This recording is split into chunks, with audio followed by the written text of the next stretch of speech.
entrar de nuevo. Sí, déjame ver.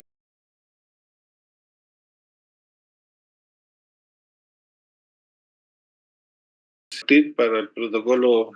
Bien, tenemos en este momento 30 personas en sala, a las cuales les doy los saludos correspondientes, que son bastante más que los rojos que hubieron. Fue una prueba que tuvo un bastante buen resultado en general, lo que nos hace pensar de que como ahora hay prerequisitos, a lo mejor eso influyó mucho tanto en el número de estudiantes como en la cohorte que tenemos. Está por verse si en las futuras pruebas. Bueno, además saludo al doctor Parragué, que como sabemos está en una condición especial.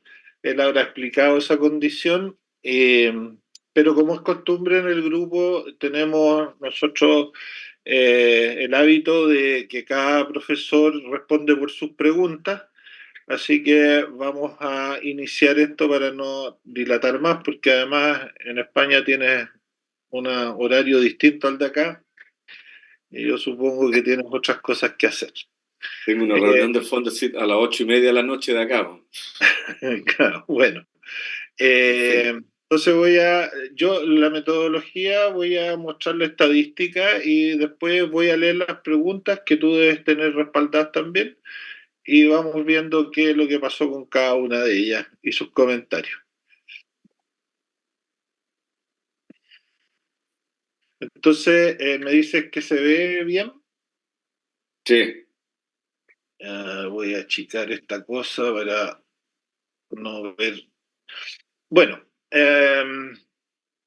la prueba tuvo 80 notas sobre 4 y 12 bajo 4. Inicialmente eran 18, pero como vamos a ver más adelante, se eliminaron unas preguntas y con esto el número de estudiantes que sacó notas sobre 4 incrementó. El promedio del curso fue un 4,7, lo cual es bueno para fisiología. Podría ser mejor, obviamente, pero eh, estamos satisfechos con este resultado. La nota máxima fue un 6,7, lo cual felicité en el correo a las dos personas que obtuvieron 6,7. Y la nota mínima hay una sola persona que tuvo bajo 3,5, el resto está cerca del 4 incluso. Y bueno, acá está la distribución, en 7 no hay ninguno, pero entre 6 y 6,9 hay 5 personas, entre 5 y 5,9 27, entre 4 y 4,9, que sería más o menos la cima de la campana de Gauss, hay 48, entre 3 y 3,9 12 y después no hay notas más malas. Vamos entonces ahora a las preguntas sin mayor dilación. Les pido por favor que no usen el chat, sino que si en algún momento tienen una duda o pregunta, interrumpan nomás, porque esa es la metodología más interactiva. El estar leyendo el chat, más las preguntas, más pendiente de la estadística, complica mucho las cosas, así que hablan nomás. La primera pregunta, la alternativa correcta era la 3. Aquí, por favor, la 3 sería C, ¿cierto? Para no estar repitiendo, equivale a la letra C. ¿Cuál de los siguientes conceptos no se incluye en la definición actual de homeostasis? Y la pregunta que había que marcar, la alternativa, perdón, es la C. No sé si hay algún comentario, Víctor. No, que era una pregunta relativamente sencilla porque había una definición y yo destaqué muchísimo que el término de constancia que existía inicialmente, eso se, digamos, pasó de moda después del inicio de 1900. Entonces, que era una de las cosas que efectivamente no caracteriza el concepto, así que está bien. Ok. Y la mayoría la contestó bien, además, ¿cierto? ¿No? Es que yo no Sí, alcanzo a ver. bueno, eso podemos decir, sí, claro. La respuesta en la letra C tuvo Sí, sí, 76 perfecto, personas. ¿Mm? perfecto. En la pregunta número 2, la alternativa correcta es la D. Las adaptaciones fisiológicas a cambios ambientales periódicos y repetitivos del medio ambiente se conocen como adaptaciones y obviamente serían periódicas, reactivas e inductivas. también la mayoría del curso se inclinó por la letra D. Yo no tengo comentario ahí, es una pregunta también sencilla, creo que es. Cuestiones Sí, conceptuales de inicio que y me alegra que la mayoría la haya contestado bien en realidad. ok. La pregunta número 3, la alternativa correcta es la B. Acá 81 personas se inclinaron por la B. En el control de la homeostasis, ¿cuál de los siguientes sistemas tiene un rol más relevante? El sistema nervioso. Tampoco quiero hacer comentarios, bastante obvio. Sí, nada Es más una que cuestión la conceptual mayoría básica, se inclinó. claro, obvio, y los que entendieron la fisiología desde el principio era obvio que también la iban a responder bien. Ujú. La pregunta número 4, la alternativa correcta es la B. Aquí incluso se incrementó bastante la tendencia a contestarla bien, 86 personas. De acuerdo con Sterling y Ayer, en 1988, la alostasis es un proceso fisiológico para restablecer la estabilidad en respuesta a un desafío. Eh, Ahí quiero comentar una cosita Ok. chica, que me alegro que hayan respondido bien la mayoría, porque era una pregunta que implicaba estudiar, digamos, no solamente quedarse con las clasecillas así y mirar pruebas viejas y cosas, sino que había que estudiar un poco y leer, qué sé yo. Así que bien. Perfecto. La pregunta número 5, la alternativa correcta es la C. Sí, adelante, diga. Profesor, en el chat hay alguien preguntando si es que puede repetir la pregunta 2, que no entendió por qué era correcta o cuál era la correcta. Ya, por favor, les insisto en que no usen el chat porque no lo voy a mirar. Entonces, hablen, Hay que acostúmbrense a ver. hablar, porque ahora tenemos que irnos para atrás. Bueno, Ya, la pregunta número 2, la alternativa correcta era la alternativa D. De. Y bueno, la alternativa D en la pregunta 2 es que las tres eran Son correctas. La falsas. opción A, Son falsas las tres porque el concepto el concepto concreto que era el adecuado es predictivo y eso no está dentro de las opciones, entonces son todas falsas. a ver, déjame leer el chat porque hay 8 personas chateando. Entonces, no sé si no me he explicado bien. Gente, puede preguntar por la 2, no tengo micrófono, no me queda claro cuál es la correcta, porfa, no tengo, no se enoje, profe. No, si no me enojo. Lo que pasa es que creo que quiero que me entiendan. Para mí, estar hablando con Víctor Hugo, mirando la estadística, leyendo la pregunta, viendo la alternativa y además pendiente del chat. Entonces, no sé, pues, alguien que le ayude a la Faltan dedos, compañera, porque faltan está dedos. bien que pregunte, ¿no? Sí, Eh, no, pero no es enojo, es la problemática de que ahora iba yo en la pasamos a las 5. Sí, la pregunta número 5, la alternativa correcta es la C. La regulación homeorrética destina mayor gasto energético a funciones fisiológicas transitorias. También una pregunta que se inclinó la mayoría por la correcta. Exacto. También no hay comentarios porque tienen que ver con la definición en sí, entonces tampoco había que pensar demasiado, hay que leer un poco, ¿no? Okidoki. La pregunta número 6, la alternativa correcta era la D. El medio interno está constituido mayormente por el fluido intersticial.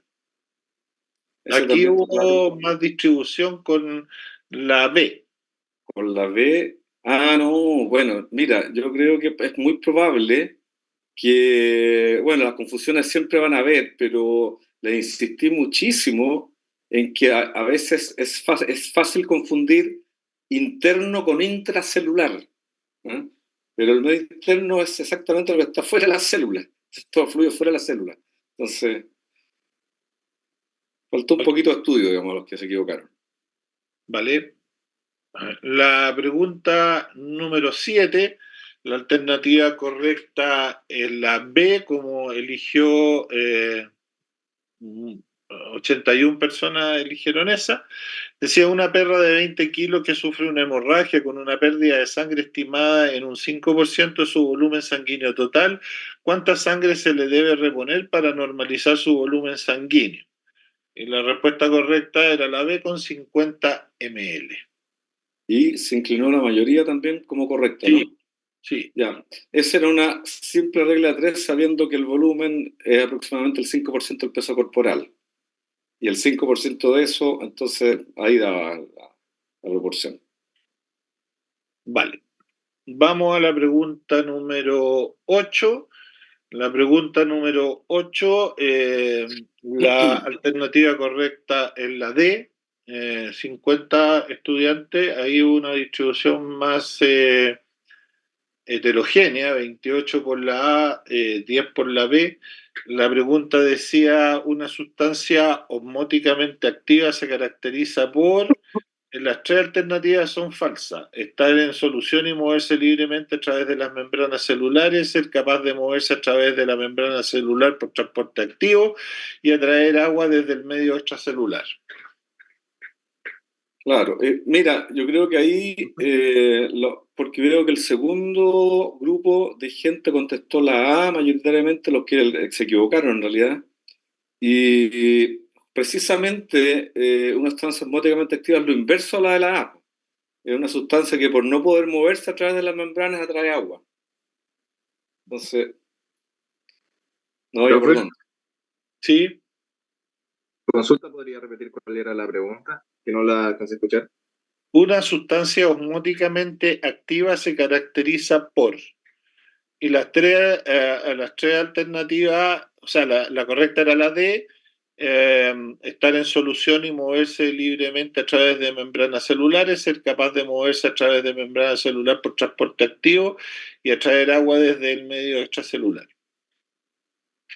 Ya, profe, gracias. Las tres son falsas. Sí. Ok.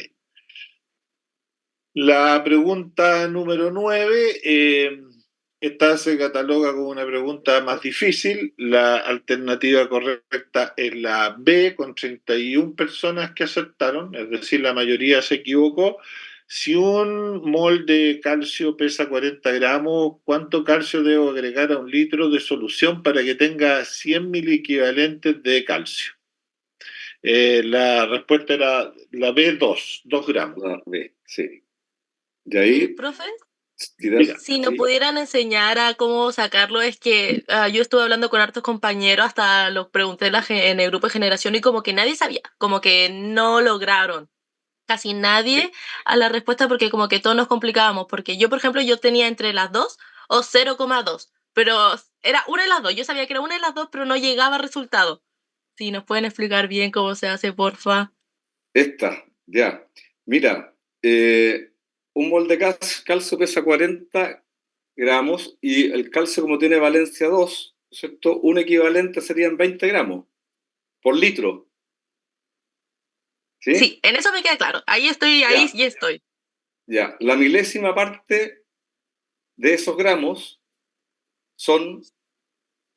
¿Cuánto sería? O sea, tenía que dividir 20 dividido en 1000. Claro. Ahí sería 2, creo, ¿no? Saca la cuenta, y no tengo calculadora acá, pero... yo también, espérame. Dame un segundo, calculadora. Eso debería ser 0,02. Y multiplicado por 100 llega a 2. Se multiplicaba por 100. ¿Y el 100? Claro, porque ¿De dónde viene el 100? Equivalentes. Perdona, déjame un poquito que no te escuché bien. Son 100.000 equivalentes, no era 1. Fíjate. Ya. Si hubiese sido 1, hubiera sido la D. Ya. Pero el 100, el 1000 sería del 1000 equivalente y el 100 sería de los 100.000 equivalentes que nos dicen, ¿no? Claro. Lo que pasa es que le hice ese porque usualmente se usa la unidad de 1000 equivalente.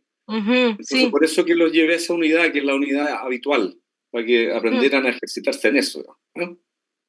Ya, ahora sí, ya quedé porque a mí me daba como 2 o 0,2 y era como que ¿cuál es? Y yo puse al final 0,2. Qué mal. Bueno, ya, gracias, profe. Okay, de todas formas, en una manera más aplicada, entendiendo el rol del calcio en la neurotransmisión, y después vamos a ver en cardiovascular. Uno se pasa un poco del calcio, lo inyecta muy rápido y entra en circulación, lo que significa que hay que tener mucho cuidado con la formulación del calcio, porque homeostáticamente está súper bien regulado el calcio, pero cuando uno lo inyecta es tremendamente peligroso porque puedes provocar un paro cardíaco en sístole.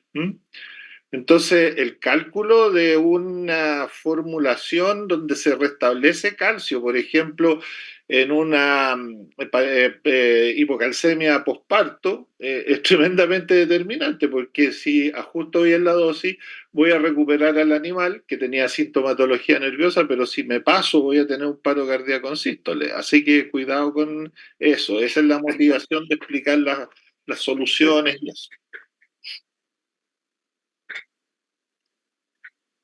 Pregunta número 10. Eso. Entre las propiedades de las membranas que posibilitan la generación de un potencial de reposo, se puede descartar la letra C, a la alta resistencia al paso de proteínas catiónicas. Ahí también una distribución bien, si bien es cierto la C es la que marcan más, también tuvo una distribución más heterogénea. Profe, ¿Sí? yo no entendí la pregunta. ¿Cómo no entendiste la pregunta? ¿Qué cosa no entiendo de la pregunta? Que ¿Ah? Es que en mi caso yo me decía descarte. Y yo como que no entendía si tenía que poner la buena, la mala. En mi caso a mí me confundió sí, mucho la bien. sí, yo también. Oye, pero A mí me confundió la explicación también. te confunde la pregunta encuentra que está compleja. Eso. No, la pregunta, Pero, o sea, lo que buscaba, o sea, no es complejo lo que pedía, pero era, no se entendía qué quería que hiciéramos, si queríamos que descartáramos la buena, la mala, porque decía Sí, descarte. pero mira, eso Pero no era mismo. complejo el espera, contenido. espera un poquito. Si tú lees propiedades que posibilitan la generación de un potencial de acción, ¿qué quiere decir eso? Aquellas características de la membrana que permiten que se genere el potencial, ¿cierto?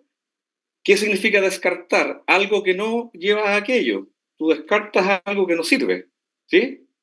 O sea, es castellano puro. No, la verdad es que no tiene, yo la puse en castellano común y corriente y al menos yo no le veo ninguna complicación.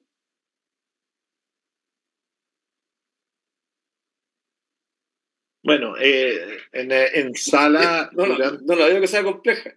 sí, no, durante el desarrollo de la prueba en sala preguntaron bastante respecto a eso. Y yo, bueno, obviamente insistí en que la clave estaba en las propiedades de la membrana, en la generación del potencial de acción y cuál podías descartar de eso. Por supuesto, qué cosa no contribuye a aquello? Eso es. Es que el profe en sala dijo que era descartar la buena o la mala. Entonces yo igual me quedé ahí porque No, yo no, nunca dije entre la buena y la mala. es No, que a ver, ¿Cómo está? usted dijo como No. descartar, porque yo le pregunté de nuevo y usted me dijo que teníamos que descartar cuál de todas las alternativas era la correcta o la mala, que en este caso entonces como que me dejó ahí, ya, porque yo no sabía si era descartar la buena o descartar la mala, y eso creo que es algo que muchos teníamos descartar la lo misma que duda. no, es que buena o mala, es descartar la que no tiene acción en el enunciado. Claro, la que no sirve, pues, obviamente, pero eso es muy obvio. Yo la verdad que no veo que haya algo en la pregunta que sea sujeta a discusión para comprenderla. No, no hay, mira, esta pregunta no tiene ningún distractor. Es una pregunta súper directa, breve, y no hay distractores, no hay palabras complicadas aquí. Supongo que descartar todo sabe lo que significa, pues. ¿Y puede repetir la respuesta? La alta La sé, resistencia al paso de proteínas catiónicas. ¿sí? ¿Les queda clara o no?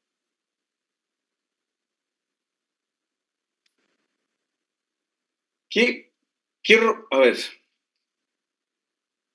¿Qué rol? No sé si alguien quiere contestar, porque tampoco quiero entrar en discusiones, pero no vamos a demorar demasiado, pero si alguien me puede explicar el rol de las proteínas en la generación del potencial de acción, sobre todo las chicas que preguntaron. El rol de la proteína era que permitía el paso o ayudaba al potencial de reposo.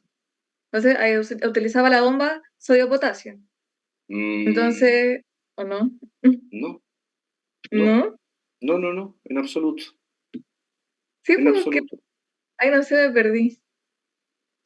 Bueno, no, yo creo que no estudiaste lo suficiente, pues.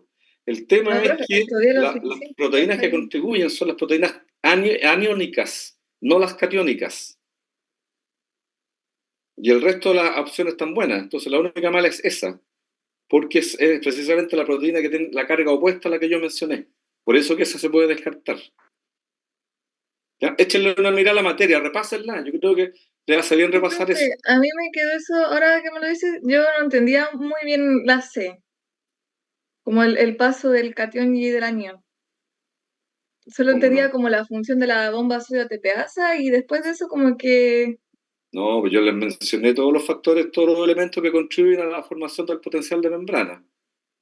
Y uno de ellos es que la membrana tiene alta resistencia, tiene poca permeabilidad al paso de proteínas aniónicas, no catiónicas. ¿Ya? Ya, Ok. gracias. La pregunta 11. La pregunta 11, la alternativa correcta es la A. La bomba sodio-potasio ATPasa se considera una bomba electrogénica debido a la alternativa correcta que por cada ciclo de trabajo deja una carga positiva adicional en el extracelular.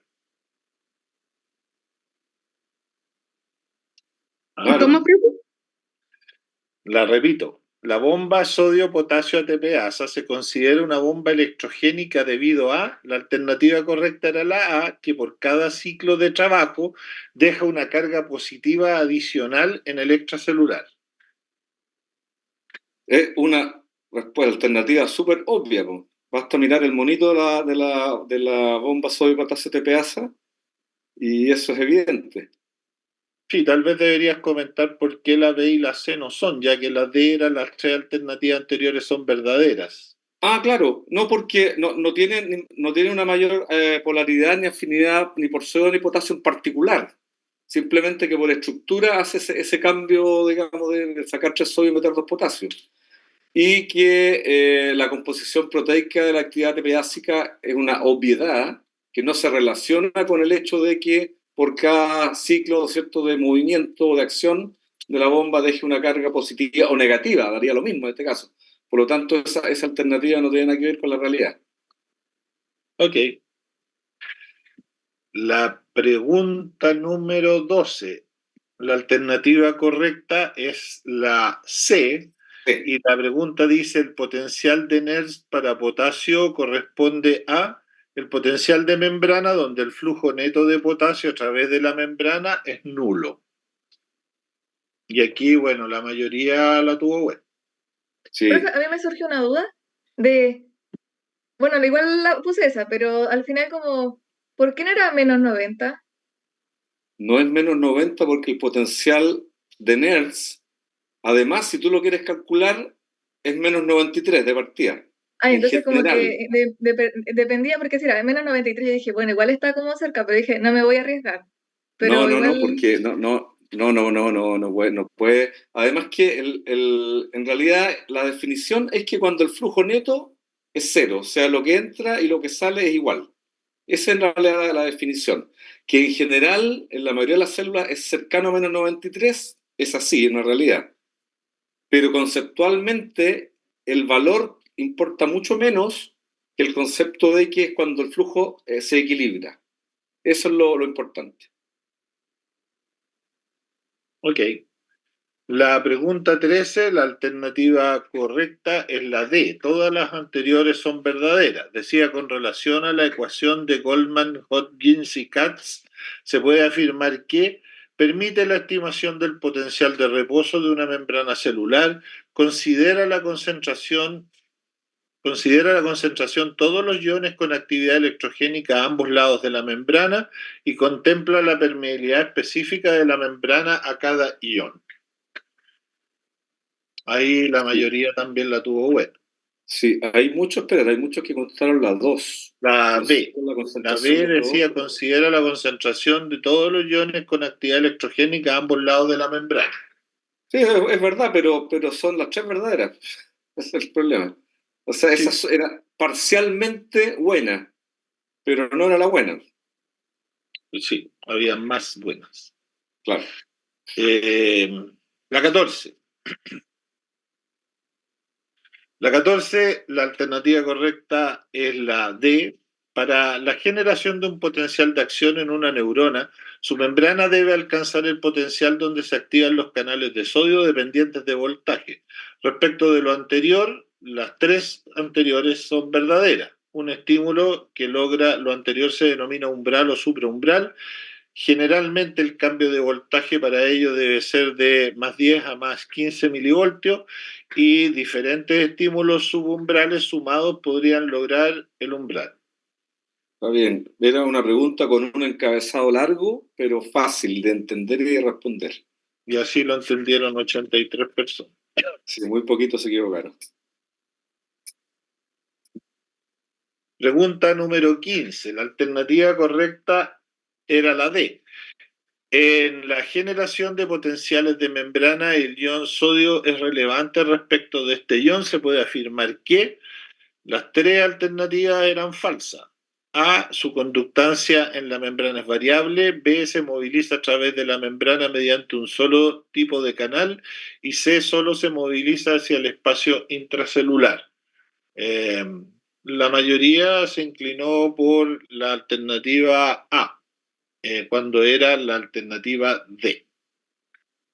Sí, a ver, espérate, déjame mirar si la D. Ok. Profe, ¿cómo era la pregunta? En la generación de potenciales de membrana, el ion sodio es relevante.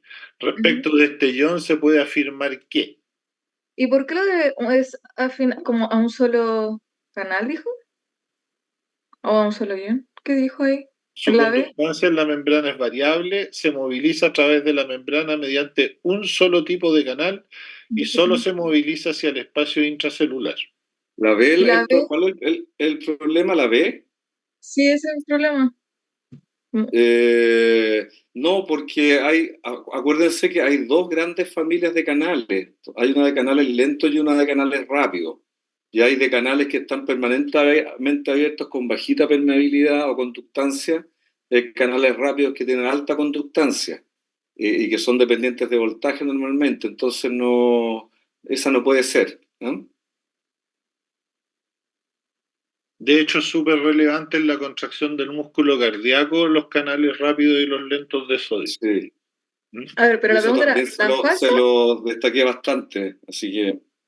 Sí, pero no Bueno. entendí. La pregunta como que decía, ¿pongan las falsas o pongan las buenas? Tres Todo alternativas falso. anteriores son falsas. Ya. Entonces, no Sí. hay problema. Pensé que era todo verdadero y yo dije, ¿qué? No. Profe, Ya. Dale la 16. profe, Sí, ¿por qué la no sería? ¿Qué cosa? Perdón, no te alcancé a escuchar. ¿por qué la A no sería? ¿Estamos en la 15 todavía? Sí, no, en Ya, la ¿Ah? Sí, en pues la en la 15. 15. Sí, me devolví. Ya, porque en general el potencial en el... Bueno, espérate, déjale leer bien el encabezado para no contestarte cosas que no corresponden.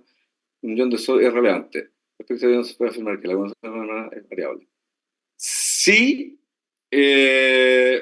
pudiese ser una opción en la medida que yo hubiese definido cuál tipo de potencial. Como no está definido, no es una respuesta generalizada. No puede ser general. ¿Ya? Por eso que es considerada como falsa.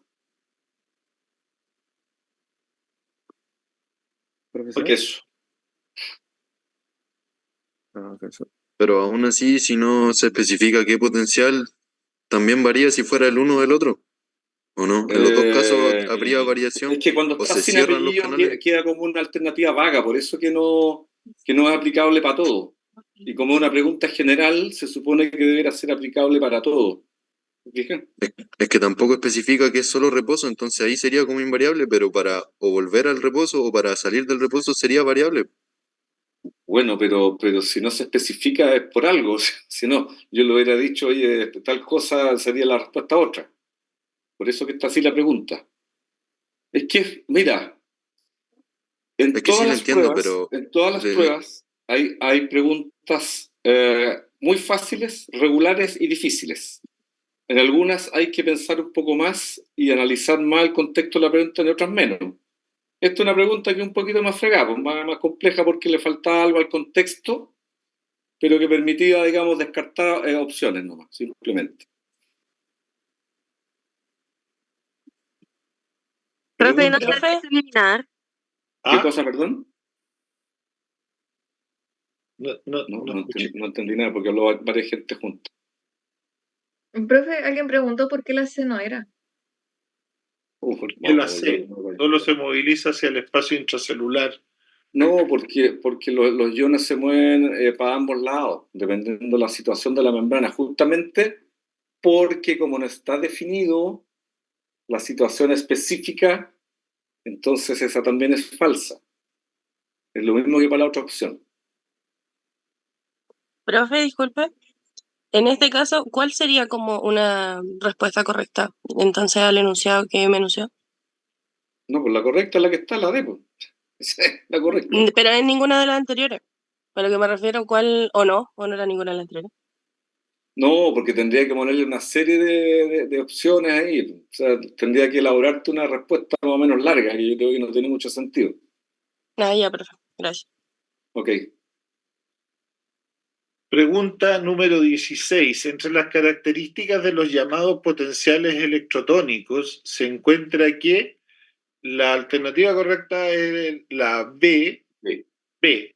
Pueden hiperpolarizar las membranas alejando su potencial del nivel de encendido o umbral.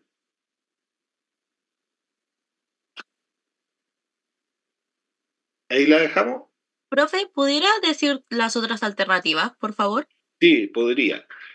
La alternativa A es pueden repolarizar las membranas para lograr el nivel de encendido o umbral. La B, que era la correcta, pueden hiperpolarizar las membranas alejando su potencial de nivel de encendido o umbral. La C, aunque se sumen, nunca logran el nivel umbral. Y la D, las tres alternativas anteriores son verdaderas. Ya. En la repolarización, porque es como que no me queda claro bien. Es que mira, también una cuestión conceptual. El fenómeno de repolarización es cuando la membrana se depolariza. Sí.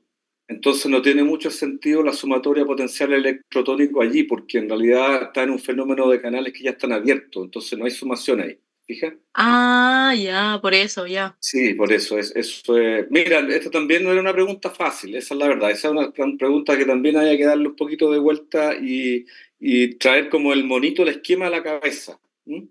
El que le mostré en la clase. Ya, gracias, profe. Ok, de nada. Pregunta 17, la alternativa correcta era la A. La sumatoria de potenciales localizados estimulatorios en una membrana postsináptica, la alternativa correcta era la A, solo genera un potencial de acción si se logra el nivel de encendido. Aquí 83 personas se inclinaron por la correcta. Al revés de las anteriores, esta es una pregunta votada. O sea, los que se equivocaron, no sé por qué, pues, pero es una pregunta realmente votada. La 18. La 18, la alternativa correcta es la B. Los potenciales eléctricos posibles de registrar durante un potencial de acción. La B es oscilan entre los potenciales de Nernst para sodio y potasio. Para potasio y sodio está opuesto en la B. Sí. Y bueno, la mayoría también se inclinó por la alternativa correcta. Sí, porque también es una pregunta fácil. ¿Puede repetir la respuesta? Los potenciales eléctricos posibles de registrar durante un potencial de acción oscilan entre los potenciales de Nernst para sodio y potasio. Eso es. Pregunta 19. La llamada ley del todo o nada implica que la alternativa correcta es la A. En una fibra nerviosa, un estímulo umbral causa una respuesta semejante a la de un estímulo supraumbral. ¿Tienen duda alguna? ¿Cómo fue la respuesta de eso que no alcanzó a ver, Alberto? De los 62 personas la mayoría ya, sí, no está bien. Y los que Es se decir, equivocaron más fueron por la B. Ya, no, en realidad también una pregunta relativamente fácil y no tiene como no tiene vueltas, digamos. ¿Y la B qué decía, profe? La B decía que la fibra nerviosa estimulada siempre responde con un potencial de acción independientemente de la intensidad del estímulo. Eso es una aberración fisiológica. Imagínate que cualquier estimulito de cualquier magnitud genere un potencial de acción, eso no ocurre nunca. Estaríamos despolarizados siempre. Claro. Pregunta número 20, la alternativa correcta es la B. Respecto de la sinapsis, indique la aseveración falsa. La falsa era que en toda la sinapsis ocurre exocitosis. Y contestaron casi todos. Perfecto. Sí. Ya. Ahí solamente hay que saber los tipos de sinapsis que existen, que también no son muchas tampoco, así que... La pregunta 21 fue eliminada. Así que la pasamos nomás, ¿o no? Sí, pásala nomás, sí. Y voy a explicar por qué se eliminó. Se eliminó porque yo no puso un concepto que tenía que poner, que se me quedó, digamos, debajo la manga. Así que efectivamente al leerla no queda para nada claro esa pregunta, que la analizamos. Así que mejor la eliminamos. ¿Podrían decir la pregunta para como tener noción? Sí, respecto de la sinapsis metagotrópica se puede afirmar que... Ya. Eso, sí, está... Sí. Ya. Pregunta número 22. La alternativa correcta era la A. Entre los neurotransmisores más abundantes, el que se caracteriza por ser inhibitorio es el ácido gamma-aminobutírico GABA. Eso es un clásico, que también se los destaqué, se los mencioné, y están los cuadritos que tienen de las presentaciones y todo. Vale. La pregunta número 23, la alternativa correcta era la D. La función esencial del sistema nervioso es... Las tres alternativas anteriores son falsas. Las alternativas eran regular la función del sistema endocrino, acondicionar la homeostasis a los cambios del medio intracelular y regular los potenciales de reposo de las células de todos los tejidos. Mira, esa no hay mayor comentario porque todas las alternativas eran como bien absurdas en realidad. Así que no hay...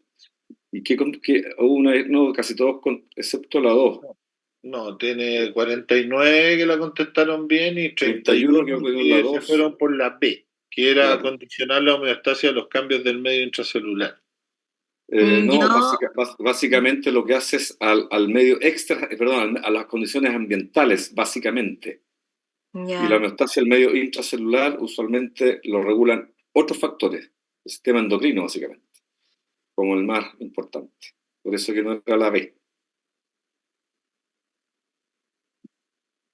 Ya. ¿Y cuál es la función esencial del sistema nervioso?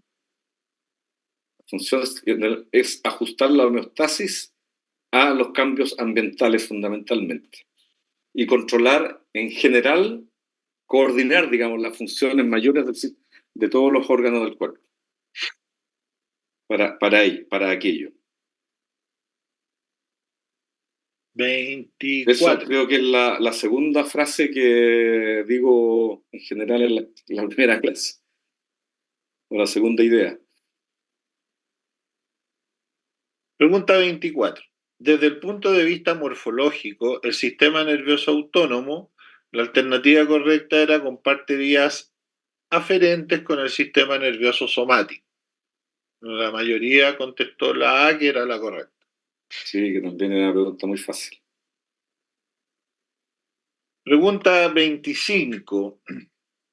El sistema nervioso autónomo, la alternativa correcta a ese encabezado era la D, que la contestaron los 80 estudiantes. Está representado por eferencias que inervan músculo liso, músculo cardíaco y epitelios glandulares. Controla la función visceral, era la B, y C también se conoce como sistema neurovegetativo. Las tres anteriores son verdaderas. Alternativa correcta, la D. Pregunta muy fácil también. Pregunta número 26, catalogada como muy fácil. Esta pregunta decía la respuesta de un órgano en particular a los efectos del sistema nervioso autónomo. La alternativa correcta... No, espera, no, te cambiaste, Alberto. Estoy en la 26. 26, ¿o no? Sí, pues. Ah, ya. ¿Estoy bien? Estoy bien. Sí, no, lo que pasa es que cambiaron los números porque... por la que se eliminó, ¿no es cierto? No. No, porque la pregunta eliminada sigue estando presente. Lo que pasa es que no entra en la... No entra los puntajes. en el Ya, ¿y cuál tiene? Sí. ¿Cuál tiene como 26? La 26, la respuesta de un órgano en particular. Ah, ya sé lo que pasó. Tú me habías entregado más preguntas. Ah, las cambiaste. Ya, sacaste. Yo tenía que hacer, sí, ese correo se me olvidó enviártelo. Ya. Yo dejé en reserva 3 o 4 preguntas tuyas para después. Ni un problema. Porque yo hice Ya. el práctico. ¿Te acuerdas que había un práctico Sí. demostrativo más que práctico? Y quería preguntar sobre ello. Entonces, Muy bien. saqué 3 preguntas tuyas. Ya, ok. No, está bien. Sí, ahora te entiendo por qué. La respuesta de un órgano en particular dice a los efectos del sistema nervioso autónomo. ¿Ahora sí te ubicaste? Sí, estoy ubicado ya. La alternativa correcta era la D. Las 3 alternativas anteriores son verdaderas. Dice, depende de la relación entre inervación colinérgica y noradrenérgica.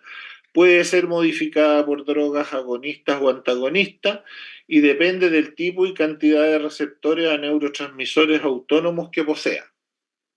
También era una pregunta muy fácil, obviamente. Sí, por la distribución. Así lo entendió el curso también. Sí. Pregunta número 27. Bueno, ahora tienes que fijarte más bien en el enunciado porque sí faltan algo. La pregunta número 27 decía respecto de los llamados receptores muscarínicos. ¿Ya? Sí, dale no. Ya. Respecto de los receptores muscarínicos, la alternativa correcta era la B. Su agonista endógeno es la acetilcolina. ¿Ya? Más Esa claro, también echarle bien. agua.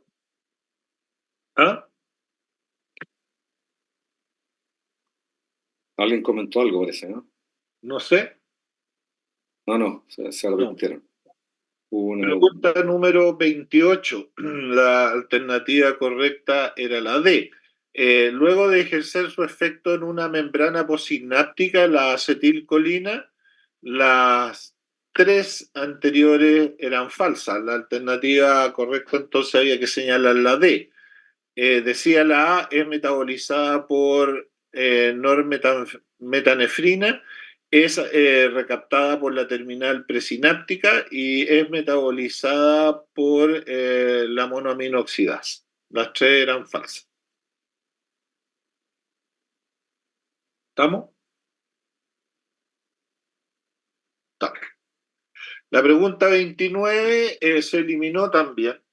La pregunta 29 decía respecto de la función del sistema nervioso somático, se puede afirmar que, y bueno, no sé si tiene sentido analizarla, pero se eliminó. No, bueno, un comentario nomás. Esa pregunta, a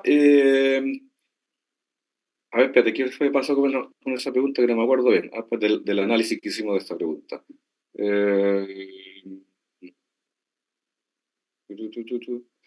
No, porque hay una alternativa que es incompleta, entonces no se presta, digamos, para cometer errores por falla, digamos, en una alternativa también. Así que decidimos eliminarla. Sí, así fue. La pregunta 30, la alternativa correcta era la B. La adaptación de receptores es un fenómeno que permite discriminar los estímulos somáticos de acuerdo con su relevancia. Esa es la alternativa correcta. Sí. Y contestaron.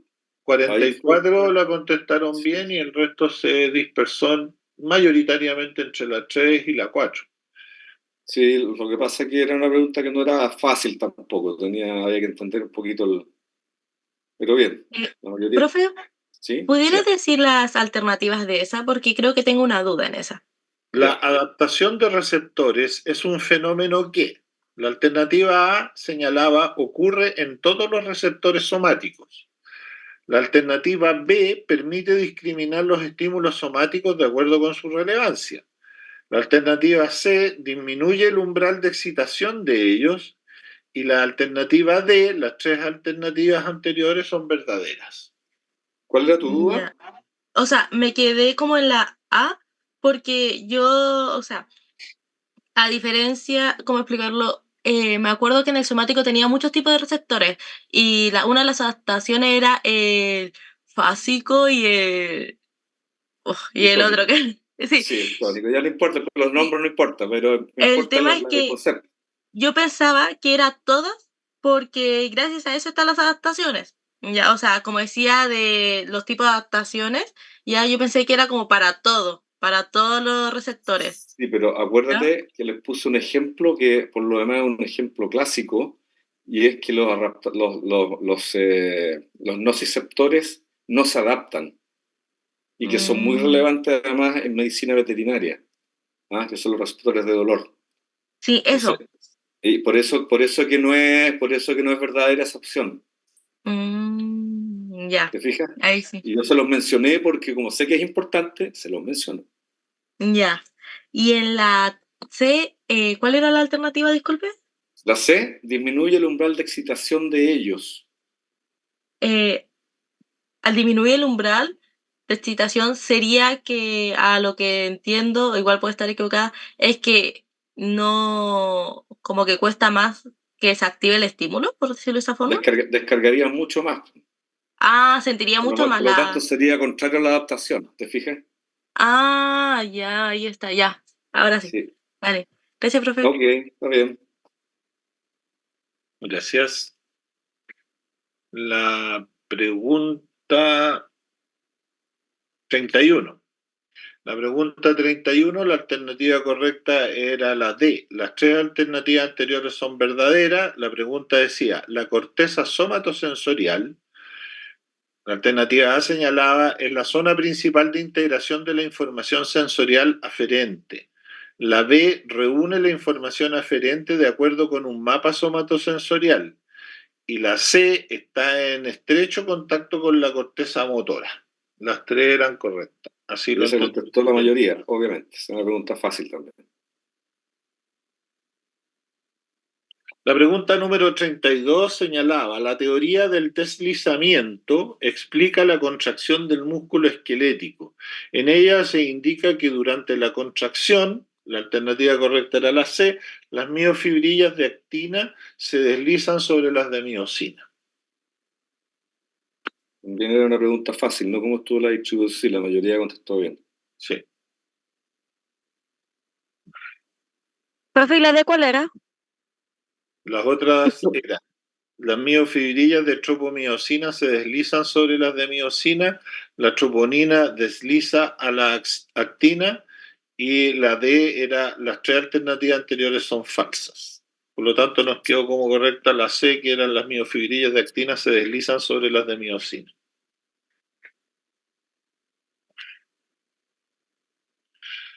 Pregunta número 33. En el acoplamiento, excitación, contracción, el calcio, la correcta era la D. Las tres anteriores son verdaderas, es decir, se moviliza gracias a una gradiente de concentración de calcio entre el retículo sarcoplásmico y el citosol. La B era inicialmente activa en los canales receptores de rianodina y la C es importante para activar la subunidad C de la troponina. La mayoría por tres conceptos más claves aquí en el acoplamiento. Vale. La contracción. 34.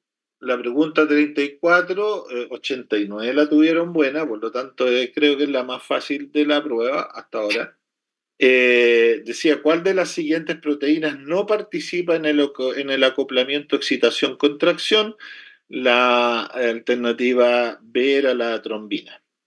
Ya, menos mal que atinaron. Pregunta número 35. La pregunta número 35 dice, si a un animal se le inyecta un bloqueador de los receptores nicotínicos tipo 1 presente en la placa motora, la alternativa correcta era la C. El animal presentará parálisis flácida. Aquí la mayoría se inclinó por la A, que decía los músculos pierden la capacidad de contraerse frente a estímulos eléctricos. No, justamente, bueno, esa alternativa es una alternativa que también hay que pensarla un poco, porque los músculos en realidad normalmente se estimulan por la vía, digamos, de una sinapsis química. Pero si la sinapsis no funciona y ustedes le aplican electricidad a la membrana, el músculo no tiene ningún problema en digamos, activarse, ¿no? Que es distinto a que si ustedes le bloquean los receptores, ¿no? O sea, ahí no necesita para el estímulo eléctrico, no requiere los receptores. Así que a lo mismo lo que le pasa con bloqueadores del receptor. Vale. Vámonos a la pregunta número 36. La pregunta número 36 decía, un tren de contracciones musculares sucesivas de magnitud incremental con alternancia de episodios de relajación incompletos se conoce como, la alternativa B era la correcta, tétanos incompleto. También una pregunta facilita. Sí, súper fácil. Pregunta número 37. La pregunta número 37, la alternativa correcta era la A. El incremento de la fuerza contráctil que ejerce un músculo que ha estado en reposo frente a estímulos sucesivos de la misma magnitud con periodos completos de relajación se conoce como A, efecto Trepe. Clarísimo. Y la última tuya dice... los músculos posturales no requieren de un control fino, por ello están constituidos por unidades motoras. La alternativa correcta era la A, de gran tamaño. Y casi todas las eran buenas también, sí. Sí, eso es. El resto son mías, así que si quieres, te puedes ir termina nomás, sigue nomás y me despido ya. Al final. Que quiero hacerle un comentario también al final. Sí, yo también quiero hacerles un comentario. La pregunta número 39 decía, ¿cuál o cuáles de las siguientes aseveraciones? Perdón, para que Víctor Hugo se sitúe un poco en el contexto, porque ellos no han hecho cardiovascular todavía ni han conversado conmigo respecto de la materia. Por lo tanto, se estructuró en una unidad demostrativa donde yo mostré básicamente lo que se puede hacer en términos de la obtención de una muestra de sangre y lo que esa muestra de sangre y o orina, da igual, entrega como resultado de una interpretación que leída después te puede reflejar qué es lo que está fallando, ¿sí? También les hice un registro fisiológico de presión arterial con electrocardiograma. a 2 personas que fueron voluntarias. Y bueno, se explicó básicamente las bases de la colocación de los electrodos. Y lo otro fue el otro componente que faltaba, que ayuda mucho al diagnóstico, que es la imagenología.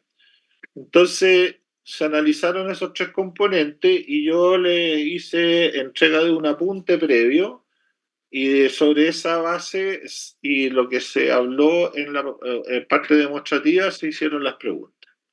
Perfecto. La pregunta número 39 decía ¿cuál o cuáles de las siguientes aseveraciones es correcta respecto de un electroencefalograma? La alternativa correcta era la A, el electroencefalograma de cuero cabelludo suma potenciales de acción y postsinápticos y señales eléctricas de la piel y de los músculos.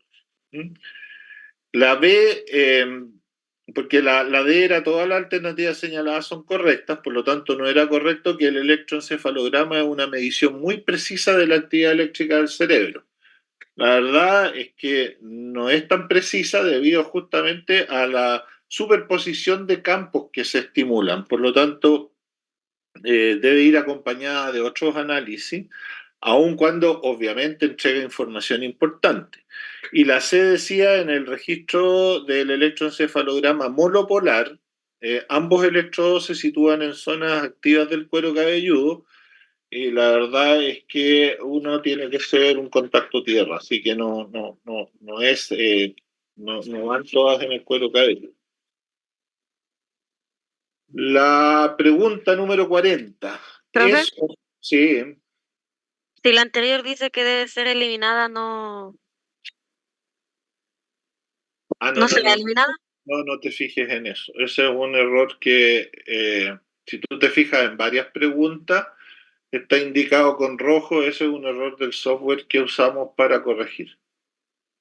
No se analizan en ese contexto. Hay varias que están así. Lo que pasa es que esto correlaciona el puntaje máximo obtenido con la respuesta y el grado de dificultad, pero no es correcto desde el punto de vista. El análisis estadístico que hace el programa no conversa con las necesidades que tenemos nosotros de evaluar las preguntas. Y una aunque... cuestión netamente matemática, no tiene que ver, porque tú puedes hacer una pregunta muy fácil y si todos se ponen de acuerdo en contestarla mal, el software va a decir esa pregunta debe ser eliminada y no debe ser eliminada. ¿Te fijas? Aunque todo el curso haya respondido mal, no se elimina. No, pues si nosotros consideramos que la pregunta es de una demanda de conceptos que tienen que saber, que se les pasaron, y aunque todos contesten mala, no se puede eliminar. Y ustedes determinan si es que la pregunta estaba buena y nosotros Por entendimos. supuesto, si nosotros pasamos la materia, somos los profesores nosotros, no el computador, no el programa. Obviamente. La asociación también ya me perdí dónde iba, la 40. La asociación entre la pregunta también bien contestada por los alumnos que tienen mejor nota para nosotros es fundamental.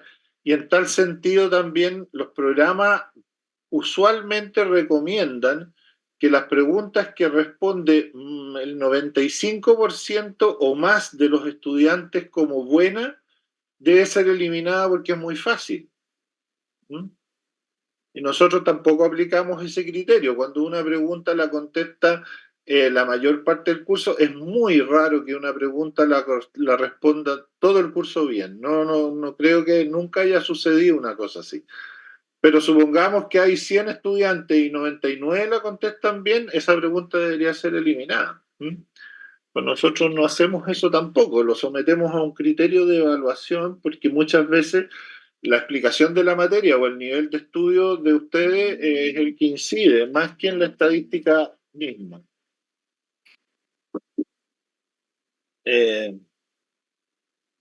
Ya, la pregunta número 40, ya dejar de sonar mi celular que está por allá lejos. Dice, ¿esos son mediciones de la actividad psicofisiológica? el electroencefalograma, las mediciones de la superficie del cuerpo, de la actividad del sistema nervioso somático y la actividad cardiovascular o electrocardiograma. Todas las alternativas señaladas son correctas.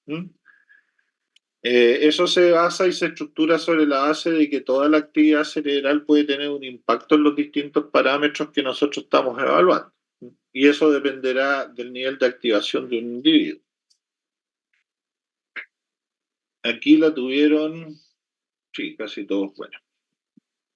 Con relación a los registros fisiológicos, pregunta 41, señale la alternativa incorrecta en esta pregunta. La alternativa incorrecta era la B, estoy en la 41, sí.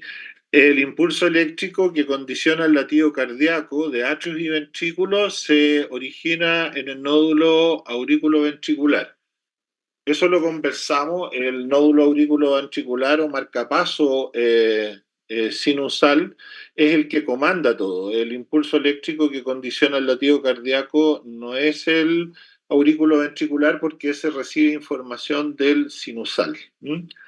Así que esa es incorrecta.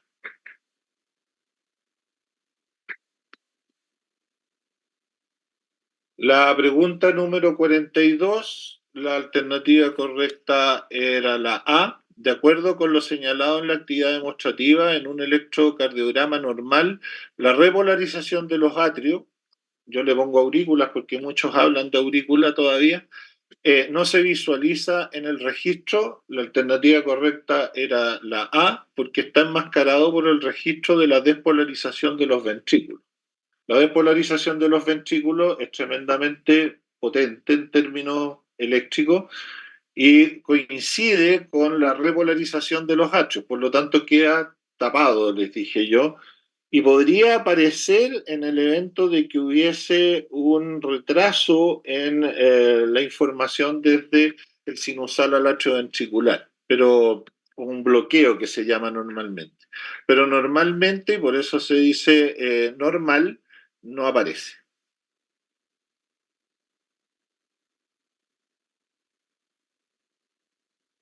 La pregunta número 43 dice, entre los usos del electrocardiograma y de acuerdo con lo señalado en la guía de la actividad demostrativa, podemos señalar que la alternativa correcta era la D, que equivalía a todas las anteriores, es decir, registrar una arritmia cardíaca, eso aparece en el electrocardiograma, detectar anormalidades de la conducción eléctrica, como por ejemplo un bloqueo de rama, también aparece, evaluar la condición física de un individuo en reposo y en una prueba de esfuerzo, sí, y contribuye a detectar las alteraciones electrolíticas, entre ellas las posibles alteraciones que generaría un desequilibrio potasio-calcio.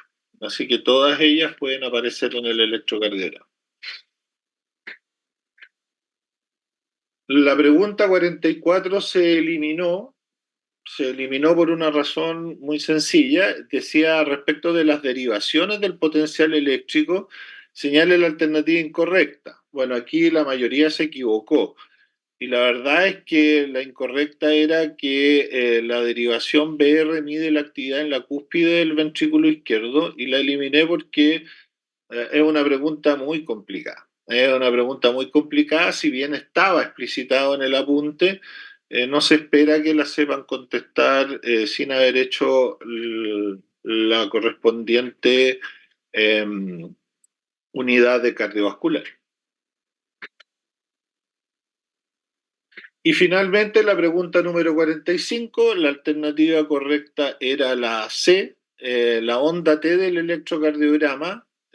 Acuérdense que nosotros hablamos del complejo PQRS-T y la onda T representa la repolarización de los ventrículos. Y esa la tuvieron bien también la mayoría. Eso sería la prueba. Y si no hay alguna pregunta anexa, le daríamos la palabra al doctor Parraguí, que quiso quedarse para algo, que supongo que va a conversar con lo que quiero también señalar yo. No sé. No, algo muy breve. Quería insistir en dos cosas. Una, en felicitarlos en realidad, porque a pesar de que hay algunas cuestiones, siempre uno va a quedar un poco, ¿no es cierto?, disconforme con el rendimiento, salvo que saque un 7. Pero realmente creo que hubo o debe haber habido un nivel de estudio que yo considero superior a lo que hemos visto en los últimos años, y espero que sea, digamos, el quiebre de una curva que hemos tenido en el último tiempo, en que los estudiantes realmente estudian poco. Esa es la verdad, estudian poco porque no tienen estímulos para estudiar, y los estímulos para estudiar son desafíos para aprender, y eso yo creo que esperamos. Nosotros lo que queremos como profesores de la universidad más bien son darles desafíos más que cosas que se memoricen. Entonces, el desafío es estudiar, que generen preguntas. Y eso creo que ha estado bien, me da la impresión. Y también tengo la impresión de que hay interés, lo cual también es un buen signo, en el sentido de que normalmente en los últimos años vienen a las revisiones solo los que les fue mal. Y ahora está a la mitad del curso aproximadamente, lo cual también me parece un buen índice. Así que espero que sigan así, que les vaya bien. Yo sospecho que en las próximas pruebas de fisiología les va a ir mejor incluso, si se mantienen estas premisas que creo que podrían ser verdaderas. Así que eso, incentivarlos a que estudien más, ¿no? Eso, gracias. Bueno, coincido y era lo que quería señalar yo también. Quitando el curso de la pandemia, ya, porque ahí el promedio del curso era de un 6,5, lo cual era un error absoluto. Hubo mucha alteración de lo que era el conocimiento por cosas que estaban a la vista. Yo quedé muy gratamente sorprendido. O sea, creo que no me equivoco al decir que en los 10 últimos años no habíamos tenido un nivel de participación que incluso se ha reflejado no solamente en la cantidad que estáis presentes hoy día, 43 personas, habiendo re pocos rojos, significa que hay un interés real por el tema, y también por el nivel de interacción que hemos tenido. Fíjate que estamos casi a 1 hora 5 minutos de haber empezado.